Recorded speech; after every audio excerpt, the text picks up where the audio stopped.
So we are going to start chapter 4, which is about heat and temperature. The chapter outline will be, we're going to discuss the kinetic molecular theory and some history about atoms. Then we'll talk about molecules and elements, compounds, phases of matter, temperature scales, heat, how we measure heat, specific heat, heat flow, conduction, convection, radiation, phase changes, thermodynamics, the laws of thermodynamics, and then entropy. So the kinetic molecular theory is a relatively new concept to us. However, the history behind its development is very long. So early Greek philosophers proposed that the idea that all substances are made up of very small particles, particles that we can't necessarily see.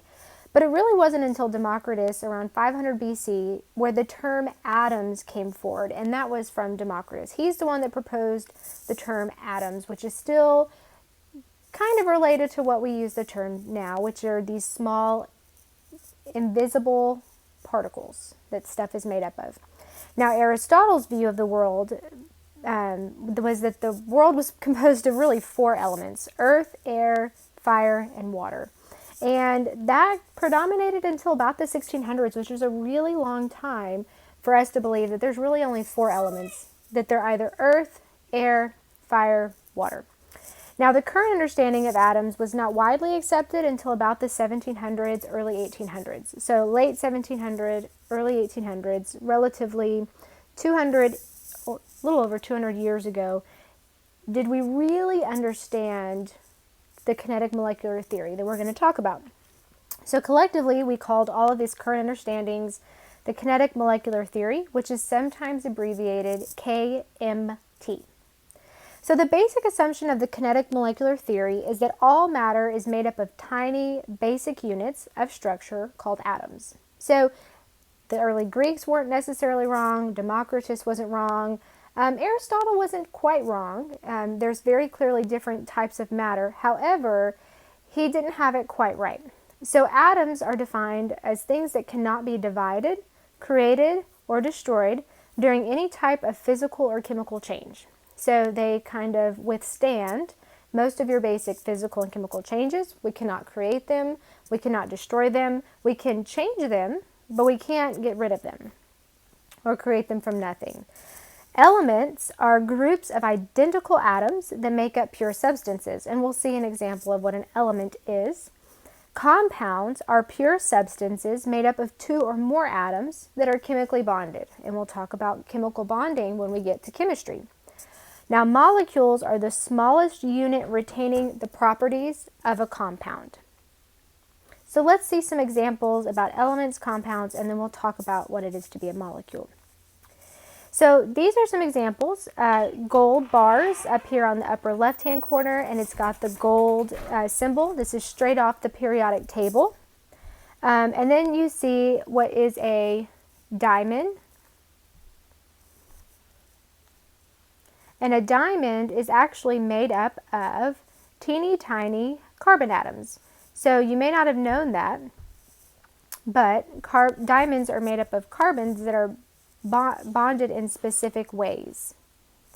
So these are both examples of elements. They're pure elements. They all have the same type of atom, which is a gold atom or a carbon atom, and they are pure. They're not, in a gold bar, there's no other element, and in carbon, there's no other element. Only gold and carbon. When we start putting together more than one type of element, so if you look on the periodic table, there's 118 elements that we know of, and only a fraction of them are what we call naturally occurring, meaning you find them on Earth. And so when we start combining different types of elements, we make what's called a compound. So it's a compound, bringing it together, just like a compound word. So when I take oxygen and hydrogen specifically, 1 oxygen and 2 hydrogens, I create something called H2O, which is a compound that we know as water. Now, it's still considered to be pure if all that's in my glass is H2O. So it's still pure because it's only made up of H2O, but it's a compound because it's made up of 2 or more elements, 2 or more types of atoms. And then the bottom one is sucrose. So this is your sugar that you use to sweeten anything or bake. And it is made up of carbon, hydrogen, and oxygens. Now you don't see the carbons necessarily written explicitly in this picture, but each time you see a bend and an angle and a line, that is where carbon exists. So sugar is made up of carbon, hydrogen, and oxygen. 3 different types of elements, 3 different types of atoms. Now, molecules have what we call molecular interactions. Okay, so they are discrete molecules made up of, which means individual. We use the word discrete to mean individual. Individual molecules that are going to interact with each other to form something big. So if we go back and look at this H2O molecule, I can't see a single H2O molecule, but when I get a bunch of them together, I can see a glass of water. So what holds them together so we can see the glass of water? Well, usually they're going to be attractive forces holding the H2O together, and then we're going to say they kind of cling together. And we have 2 different types of attractive forces. The first is called cohesion. The second is called adhesion. So cohesion exists between like molecules. So this is 2 H2O molecules. Okay, if you look at the little drops here, these look like 2 little water drops. They're attracted to each other, but they're the same molecule. Therefore, it's cohesion. And you think about the word co. Co usually means you share something in common. If you're co-workers, that's kind of the same root term prefix. Now, adhesion might make you think the word adhesive, which is tape. So adhesion is attractive forces between molecules that are not like each other. So water wetting your skin, any glue mechanism or adhesive, because the tape is sticking to the paper, which then allows you to stick it to something else, and none of those things are alike. So adhesion, an example would be taking like a Propel or a Mio and adding it to your water. And what keeps that all mixed together really nicely is adhesion, because the Propel or the Mio is not the same as the water, but they can mix and stay together and not become 2 separate phases because of adhesion. Now, interactions don't have to always be attractive. They can be repulsive, and some examples are water beating on wax, gasoline and water, oil and vinegar. So if you like vinaigrette dressing, you'll see that they separate out. So we're going to talk about 3 phases of matter. Okay, so solids, we're going to start there. Solids are defined as a fixed shape, fixed volume. I can measure its shape. If you think about the ice cube here, I could take a ruler and I could measure the width, the length, the height. I could calculate the volume of a cube. I can calculate the volume of a cylinder. So we're going to say that it's fixed because it's something that's measurable, that's going to be constant. Okay? It has a rigid 3D structure. Think of like a Lego. The atoms and the molecules are bound in a place. They're not going to move around. And they're going to be anything you can think of as solids. Your desk, the floor, those are all examples of solids. The second phase of matter is liquids. So you're probably familiar with these phases. Now, liquids are going to have a definite volume, but an indefinite shape. So the shape is going to vary based on the container it's in. So if we're looking at this beaker of water in the image on the right, if that's a volume I could measure. If it had lines on the side, I could tell you that's 100 milliliters of water. But if I take that same container of liquid and pour it on the floor, it's not going to stay in the shape of the beaker. It's going to make a puddle.